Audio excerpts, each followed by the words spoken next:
you don't have diabetes.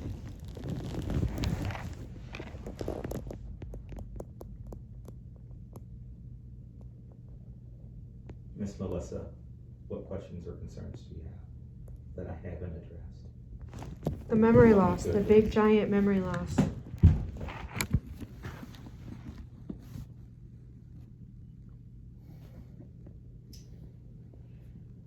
Because like I said, I feel like I'm dealing with an Alzheimer's. And I know what to see with that. I understand.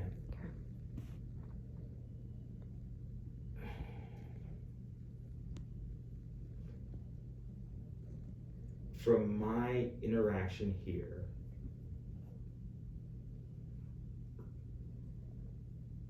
I'm going to say, Dustin, that you have more of a intermittent selective memory loss, for lack of a better way of saying it. I don't know what your spells are that you're having. And because I don't know what the spells are, I can't say that you're having memory loss related to those spells. I can't answer that because his memory seems to be normal. And his spells, I don't know what to do with them. To be totally all honesty, I don't know what to do with them. I don't know if they're epileptic or if they're non-epileptic, to be totally honest. I don't know. So how do we get further into figuring that out? I mean, like, who's the person, everything? So I think he needs to have another hospitalization with the EG monitoring. I don't disagree with that, but you said you can't do it here. Is there another recommendation? I don't know if they can do it in Iowa City. Our problem right now is we don't have hospital beds. Right.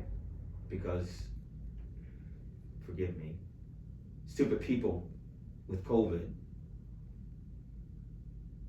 aren't doing the things we need to do so we can kick it in the butt. Mm-hmm. Whatever that means. So we can't do it here. The other issue is I don't know if I can admit him to the hospital without insurance and give him a huge medical bill.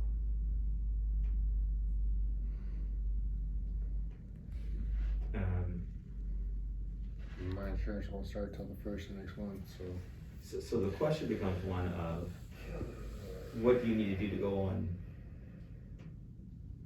Medicaid?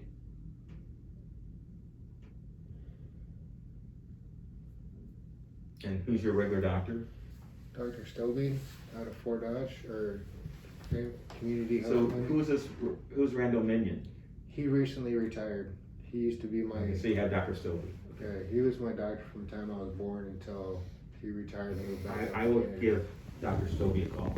Yeah, she does have a paperwork signed from me stating that she can have all access to you guys, so you can have. What other if you questions guys do you have? want access to her paperwork too, you can. That's really it. I mean, I wish I could be more helpful. I wish you could too. When I look at the history and try to put things together with the history, I get it. It doesn't sound like it's in your scope of practice fully. Because you said your scope, I mean. well, so there's more than one thing going on. And both need to be treated. Okay, I think he has neurological issues that need to be treated, okay? But I think, Dustin, that you have things from your past that also need to be addressed, that aren't fully addressed. And I don't think we can address one issue without addressing the other issue. Does that make sense?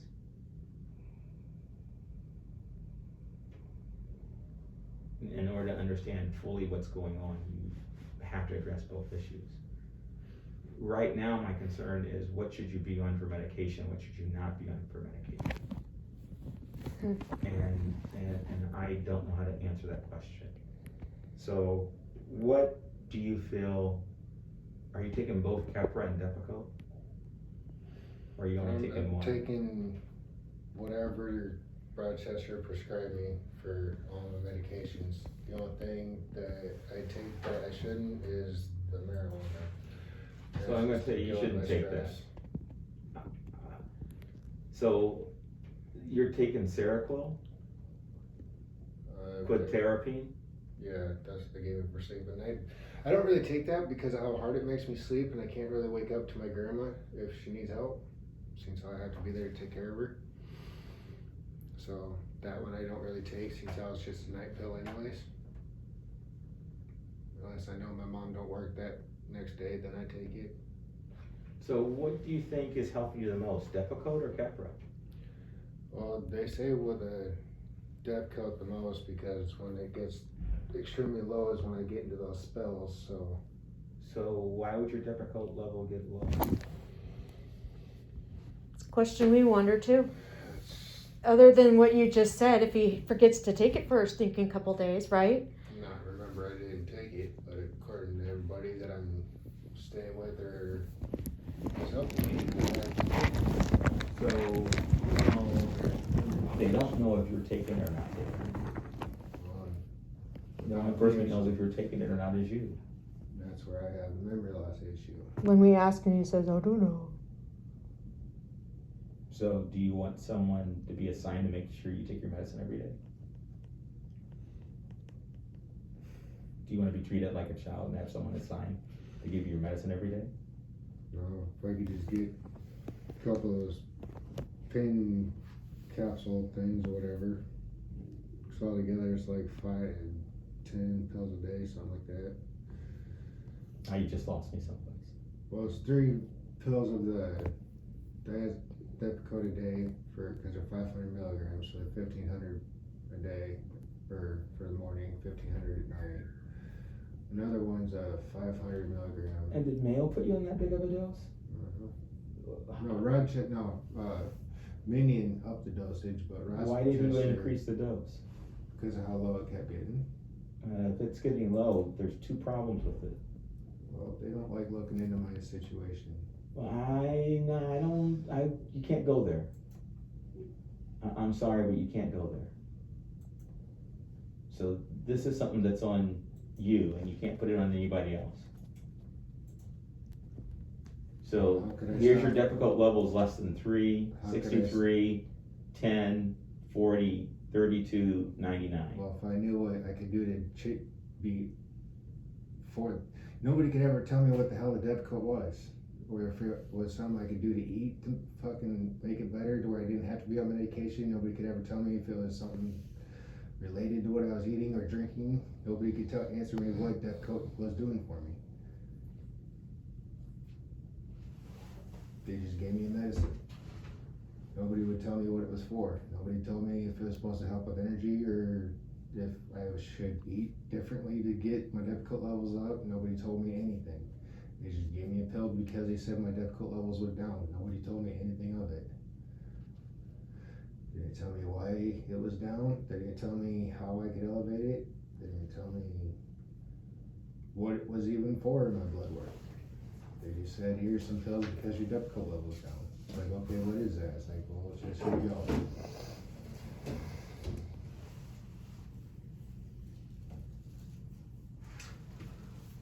If I look at these numbers, and they go from August of 2020 to June of 21, your blood level is all over the road.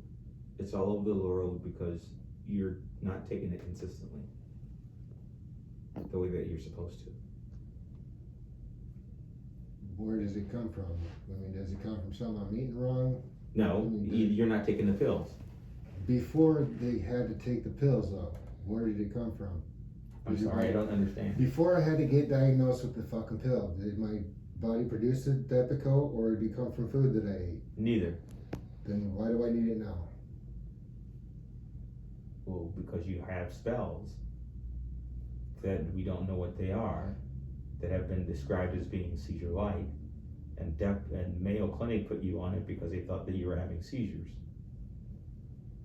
Someone else thought that you were having seizures and they put you in Keppra. So if I'm not having seizures, why am I on either one? So you're having spells that we don't know what they are. And so you got put on medicine. So I'm getting wasted $1,800 on medicine that may or may not be working. Which is why I try to spend all this time not looking at tests, but trying to get an idea of your history.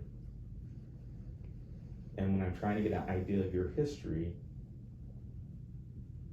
the history and the history lining up in a date order doesn't totally line up. So I'm unclear. And I'm hoping that Melissa understands what I'm saying and can explain this better to you perhaps if you don't understand it when you leave. But what's wrong with you is not one thing, it's multiple things. But I still think that some of it comes from your past, and I don't know how to address your past. Other than the fact that you telling me it was crappy. And you wish you could have a do-over. You do have memory issues because you said you were married for 6 months, but you couldn't remember when you were married. And then things got kind of confused with that whole thing about being married, getting divorced, and your event starting in 2013, but here they're starting in 2018. You follow me, right, Melissa? I mean, there's discord that I don't know how to put together. So I'm kind of unsure. Take one foot and tap it, like this.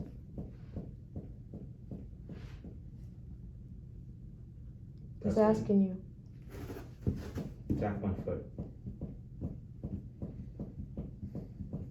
Good, and your other foot? Are you getting upset with me? Are you getting frustrated? Just one way my legs are. I always have that issue. Okay, take one hand and do this. And your other hand. One hand do this. So Melissa, the spells that he has when he's getting stressed, is that when they're more apt to occur? Is what? When he's under stress. Yeah. Cross your arms and stand up with your arms crossed. I thought that center of balance was just. Arms up like this. Elbows up really high. Don't let me push them down. Push up really hard. Good. Arms like this. Out a little bit more. Like that. Bend your wrists towards you. And don't let me pull. What you were getting ready to say about center of balance? Oh, you stood up fine, so never mind. Hands like this. Fingers all the way straight back. Push down.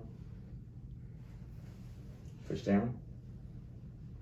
So your fingers out real wide. Real wide. Squeeze really, really tight. And pull down real hard. Good. Walk in place on your tiptoes. Don't be careful, your back out, you get going anywhere. Good. Walk on your heels. Good. So what do you like to do for fun? Was working. What kind of work? Flooring and installing carpet, laminate, vinyl, hardwoods. Do you ever get dizzy and lightheaded when you stand up? Mm-hmm. You ever see a cardiologist? No. Oh. Are you sure? He hasn't. Although he was born with a heart murmur. I think I might have seen a note in here someplace where he saw a cardiologist. Hmm. Bend your knees. Bend your legs back.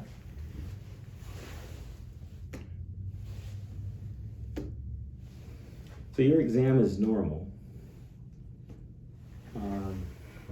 I think, number one, that you're on more difficult than you probably should be.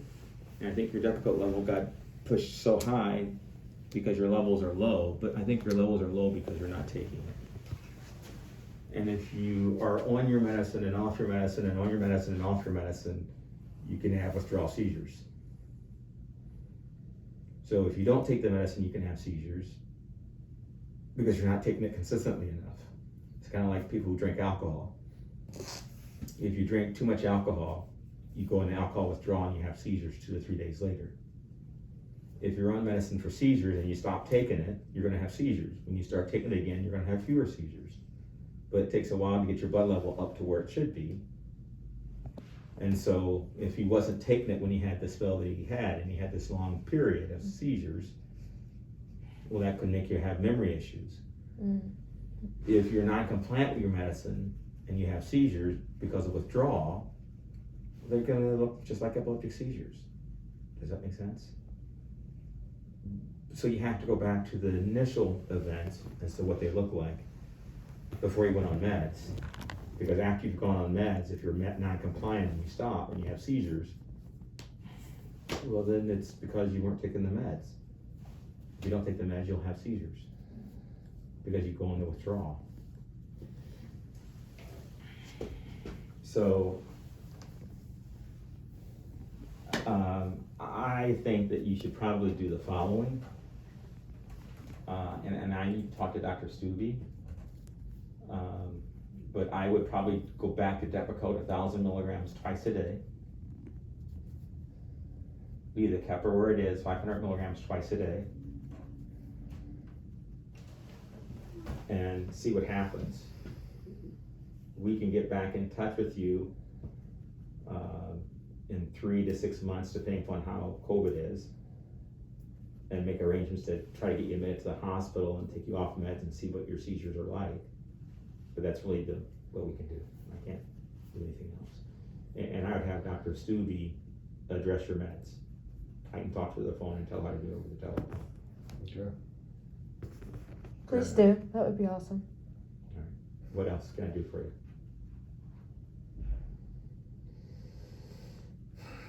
At the moment, nothing. So I'm gonna say you can come back in 6 months. I need you to keep track of your spells.